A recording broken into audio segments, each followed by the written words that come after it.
A paz do Senhor, pessoal, voltamos. Agora a gente finaliza a nossa aula, né? Página 47, nós vamos ver as escolas teológicas acerca da graça. O que os pais da igreja, né, ou na era da patrística, falam sobre a graça. Vamos começar por Pelágio. E se nós estamos falando de Pelágio, nós vamos falar do pelagianismo. Pelágio, Monte Britânico, ele transmitiu os seguintes ensinamentos acerca da graça de Deus. Observem só, vamos ficar atentos a estes ensinamentos. Primeiro, Adão foi criado numa condição natural, nem santo e nem pecador, com livre arbítrio para seguir o bem ou o mal. Era mortal por natureza. Então, segundo Pelágio, Adão foi criado um ser por natureza mortal e que usufruía do seu livre arbítrio. Ele foi criado, segundo Pelágio, numa condição natural. O homem atual é totalmente livre para o bem e para o mal e pode, por suas próprias forças, evitar todo pecado e alcançar a salvação eterna. É aí que Pelágio se equivoca, né? Dizendo que a gente consegue por si mesmo juntar todas as nossas forças e alcançar os nossos méritos para ser salvo. Nisso Pelágio se equivoca, né? Dizendo que o ser humano ele consegue ficar sem pecar de modo que ele pode alcançar a sua salvação. A nossa salvação jamais pode ser alcançada por mérito próprio ou por nossas próprias forças. Não temos condição nenhuma em nossas vidas de alcançar a salvação por nossos próprios méritos. Nisso se equivoca Pelágio. Não há necessidade de uma graça interior para alcançar a salvação. Então Pelágio, ele nega aquela chamada graça especial. Nós vimos algumas aulas atrás, aula de teísmo, né? Na nossa primeira aula, chamada teísmo, sobre a graça comum e a graça especial. A graça comum é aquela graça que alcança todos, sem exceção, todo ser humano. Seja bom, seja ruim, seja alto, seja baixo, seja rico, seja pobre, seja gordo, seja magro. Não tem acepção de pessoas. Essa é a graça comum. Porém, a graça especial é alcançada só para aquele que recebe Cristo como Salvador de sua vida. E nisto é alcançada uma graça chamada graça especial. Porque essa graça, ela nos transforma de maneira totalmente, como que eu posso dizer, a transforma de maneira totalmente especial, sim, porque Deus, ele alcança nós para a salvação. Então, uma graça que nos alcança para a salvação. Semipelagianismo. O semipelagianismo, ele surgiu depois que Pelágio foi condenado no concílio de Milevi, né, de Cartago e de Éfeso. Esse movimento recebeu o nome de doutrina dos Marceleses, né? Marceleses. Naquele livro do Silas Daniel sobre Arminiano, ele fala bastante dos Cassianos, né? Os Cassianos foram semi-pelagianos muito relevantes naquele tempo, porque seus principais autores eram de Marsella, na França, né? Que era Cassiano, Genádio, Vicente de Lerins e Fausto de Niés. Os seus ensinamentos foram: o homem perdeu sua justiça original por causa do pecado e necessidade da graça de Deus para obter justificação e a salvação. Sim, o homem tinha, né, a criação original, o homem criado por Deus, né, ele tinha essa comunhão com Deus e ele perdeu. Nisso nós concordamos. Usando o seu livre-arbítrio, o homem pode pensar, desejar, buscar e assim merecer de alguma forma a graça de Deus na salvação. Daí nisso também nós discordamos, né, de que através do livre-arbítrio nós alcançamos essa graça de Deus, né? Nós temos condição por si próprio, mas não basta somente a gente escolher a Deus para alcançar essa graça, nós temos que permanecer na graça de Deus, não é verdade? Tópico da 49. Com essa graça pode evitar todo pecado e perseverar por si mesmo, sem intervenção divina, até o final. Nisso também nós não concordamos, né? Porque mesmo nós sendo beneficiados pela graça de Deus, nós estamos sujeitos a pecar a todo momento. As crianças que morrem antes do uso da razão vão para o céu se foram batizados. Se morrerem sem o batismo, salvando-se ou são condenados, de acordo com o que Deus previu para suas vidas como responsável. Então a gente vê um absurdo, né? A criança ela não tem consciência de pecado, porque o batismo é nada mais nada menos que uma confissão pública da sua fé, aonde você arrepende-se publicamente dos seus pecados e você batiza, tornando-se membro do corpo de Cristo. E uma criança ela não tem do que se arrepender, ela não fez nada de errado para se arrepender, então não há necessidade nenhuma em batizar uma criança. Não faz sentido ter que batizar uma criança para isso, né? Por isso esse é o entendimento da Igreja Católica até os dias de hoje, não é entendimento semi-pelagiano, mas eles compreendem que uma criança ela precisa ser batizada. Mas a Bíblia ela não dá esse respaldo de que temos que batizar a criança. Pelo contrário, quando a Bíblia fala acerca de batismo, ela fala acerca de arrependimento, da pessoa mostrando o seu arrependimento e depois na sua confissão pública da sua fé. Então é isso que é o batismo. A Igreja de Roma, vamos ver? Depois da morte de Agostinho, vamos falar de Agostinho. Seus discípulos mantiveram a doutrina dele. No entanto, começaram a surgir duas tendências opostas, cujas vitórias e derrotas oficiais foram se sucedendo, conforme o apoio dos papas e dos concílios regionais. Onde a autoridade de Agostinho se mantinha, prevalecia a doutrina da graça irresistível e da predestinação soberana de Deus, né? A doutrina da graça irresistível é justamente aquela que Deus estabeleceu salvar, e a pessoa ela aceita o chamado de Deus e não tem outra opção a não ser aceitar o chamado da graça de Deus. Ela nasceu para aceitar o chamado. Então, vamos colocar em termos práticos, né? Você tem um filho, seu filho, ele é fruto da graça irresistível, ou seja, já nasceu para aceitar a graça de Deus, né? Então, ele não escolhe estar na presença de Deus ou não. Ele já foi separado para aceitar a graça de Deus, né? Já foi separado. Isso, certamente, hoje, nós olhamos pela fé, né? Principalmente quando vemos pessoas que não têm filhos na igreja, de que vão receber Cristo como Salvador. Porém, a graça de Deus, ela tem sido resistida, né? Porque muitos ouvem o Evangelho, muitos ouvem a palavra de Cristo e rejeitam a Cristo, mesmo ouvindo. Então, ela tem sido resistida, né? Muitos dizem que esses que resistem são porque não foram predestinados, mas nós não concordamos com essa posição. Nós entendemos que se ele não aceitou é porque ele escolheu não aceitar. Se ele quis ter uma vida sem Deus é porque ele escolheu querer ter uma vida sem Deus e vai passar toda a eternidade também sem Deus. 3 principais escolas de pensamento da Igreja de Roma. Vamos ver. Primeira, os molinistas, de Luiz Molina. A queda de Adão não afetou as faculdades naturais do homem. Ele pode colocar-se à disposição da graça de Deus. A eficácia da graça depende do livre-arbítrio. Deus salva ou condena segundo prevê o que cada um virá a ser. Ou seja, nós vemos uma grande semelhança com o que nós acreditamos hoje. Não é verdade? Então, a queda, ela ocasionou o quê?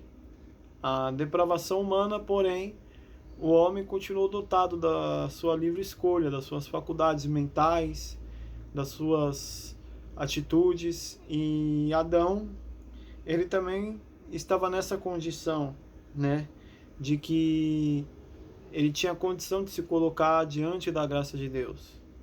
Mas nós acreditamos que a pessoa se coloca diante da graça de Deus sendo atraída por Deus, né? Porque se Deus não nos atrair, nós também não temos força para chegar até Deus. Agostiniana. Essa, dos frades agostinianos, sustenta a incapacidade natural do homem para a salvação e a eficácia psicológica de atração. Segundo João 6,44, do qual Agostinho fez uma fascinante exegese da graça salvadora, sustentava uma predestinação anterior à presciência. Então, pode ver que a predestinação ela não veio de Calvino, né? Ela começou em Agostinho. E Agostinho também sempre sustentou a predestinação. A dominicana ou tomista, defendida pelos frades da Ordem dos Pregadores, fundado pelo espanhol Domingo Guzmão, sustentava a incapacidade natural do homem, ensinando a eficácia física, né, da graça e da predestinação anterior à presciência. Então, o que ele diz? Né? Que o homem por si só é incapaz de alcançar a graça de Deus. Isso nós entendemos realmente. Nós somos incapazes de alcançar a graça de Deus por nós mesmos, se não formos atraídos por Deus. A reforma. Os reformadores, admitindo a corrupção moral e espiritual do homem, ensinavam a absoluta necessidade que o homem caído tem da graça de Deus e sua regeneração, justificação e santificação. Admitiram uma graça eficaz que segue a eleição e a predestinação dos santos, e uma graça comum que habilita os homens para receber certas bênçãos divinas e para comportar-se honestamente em seus relacionamentos cívicos e sociais. Não há de se negar que a reforma tem uma grande influência calvinista, né? Então, os reformadores, eles entendem que a graça especial ela é alcançada por poucos, que poucos são predestinados a receber a chamada graça especial. E ao longo da história, muitos autores calvinistas lutaram para que essa condição de predestinação fosse considerada como a única forma de salvação e a forma mais correta e mais concreta que a Bíblia fala. Tanto a gente vai ver mais aqui à frente do livro, nós vemos que Armínio foi calvinista no começo da sua história. Porém, Armínio achou inconcebível a ideia de um Deus tão supremo e poderoso predestinar as pessoas para o lago do inferno sem que as pessoas possam ao menos ter a sua liberdade de escolher estarem lá. Isso foi que gerou uma revolta em Armínio acerca desse pensamento calvinista. Daí Armínio começou seus escritos com o chamado livre-arbítrio. E foi aí que foi se trazendo a doutrina arminiana, né? Página 51. Há dois tipos de arminismo: o típico ou radical, da Holanda, e o moderado ou wesleyano, óbvio que de influência de John Wesley. Armínio, que era o seu nome Jacó, rei da Amazon, de 1560 a 1609, holandês, foi um teólogo holandês, discípulo de Tigesa.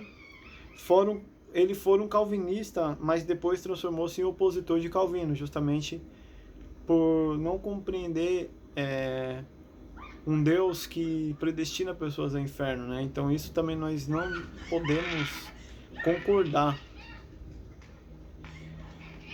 Os principais ensinamentos de Armínio foram: o pecado de Adão não se imputa aos seus descendentes como pecado propriamente dito, e sim como uma enfermidade da natureza, né? Ou seja, o que Adão fez através da sua desobediência foi para mim uma enfermidade da sua natureza, pelo qual o homem não é condenado, ainda que esteja incapacitado de alcançar a vida eterna, e descobrir por si mesmo o caminho da salvação. O livre-arbítrio é suficiente para dispô-lo à conversão. Então, nisso a gente concorda. No que a gente concorda? Nós somos incapazes de alcançar a vida eterna. Mas nosso livre-arbítrio nos dá a condição de escolher o caminho da vida eterna. O Espírito Santo dá a todos os homens a graça suficiente para poder anular os efeitos do pecado e cooperar para a regeneração espiritual. Nisso nós concordamos, porque somente o Espírito Santo pode regenerar o homem. Nós não conseguimos por si mesmos nos purificar de nossos pecados. Então, a partir do momento em que nós estamos em Cristo, quem opera a obra da regeneração, conforme a gente viu na doutrina da salvação, é o Espírito Santo. Se resiste à graça, o homem se faz responsável por sua não regeneração. Então, um dos pontos da Factis, que é os 5 pontos do arminismo, é graça resistível. Ou seja, o homem tem condição de resistir à graça de Deus. O arminismo não crê na predestinação e nem na reprovação, e sim que a eleição se baseia na presciência da fé, né? E obediência e perseverança. Ou seja, não basta só a gente ter a fé em Cristo, mas nós temos que obedecer e perseverar nessa obediência. Wesley, vamos falar de John Wesley. Página 52.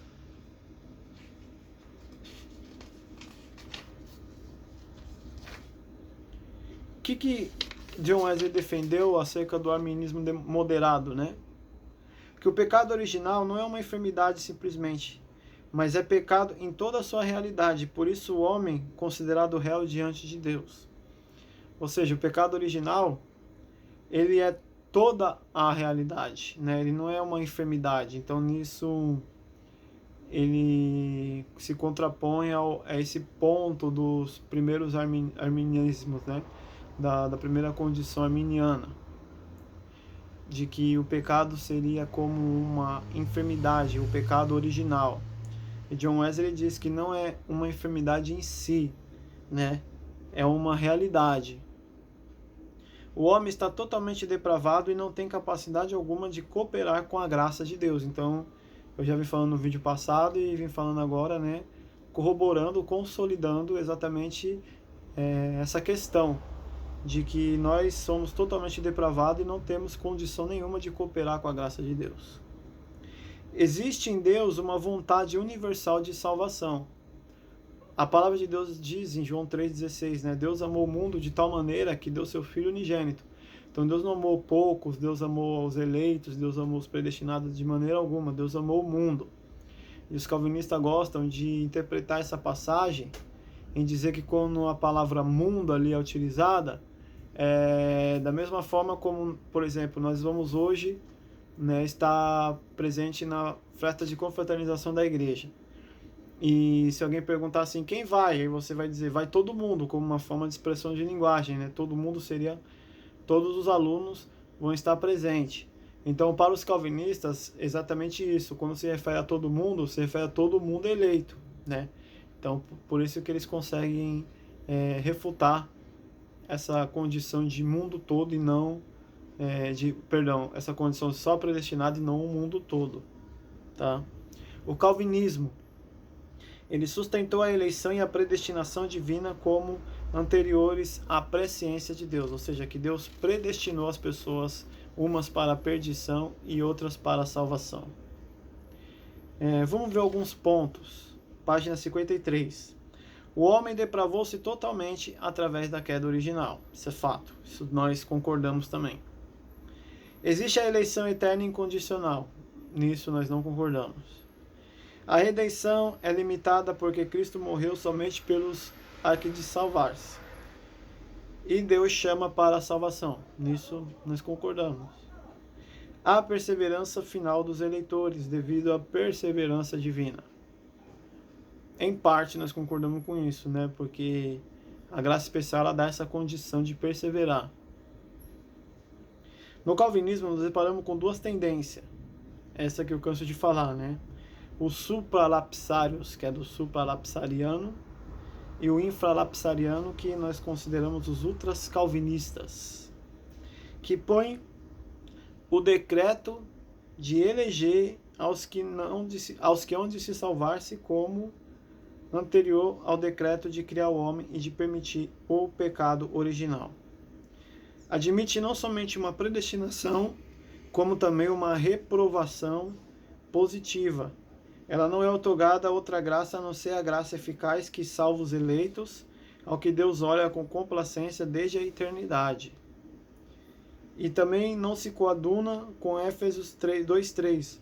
Uma coisa é ser objeto de benevolência divina, quando alguém foi escolhido desde a eternidade para ser salvo.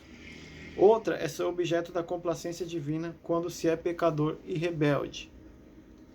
Confundir ambas as coisas é confundir a ordem e intenção com da execução. Ou seja, um pecador que foi salvo, ele está debaixo das mesmas condições de um rebelde, né? Então nisso nós entendemos. Página 54, o calvinista fulerista.